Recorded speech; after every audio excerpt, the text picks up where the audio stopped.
टागिल कई दिहलु आ पानी भरे गए आटा साने गइलु टागिल कई दिहलु आ पानी भरे गइलु कना खिचलवलु आ रहरु न दाल में जोड़ा नवा रहे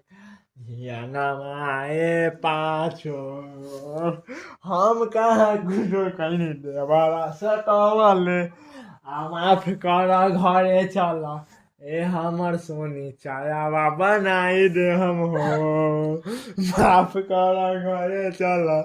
ए हमर काजल कर पचिया पर घुमाई दे हम हो माफ कर घरे चल ए हमर साजन वीडियो बनाई दे हम हो माफ कर घरे चल ए हमर गोलिया खाना खियाई ले हम हो आटा साने गइलु टागिल कही दिहल पानी भरे गइलु कना खिचा लुआ रहरु ना माफ कर घरे चल ए हमर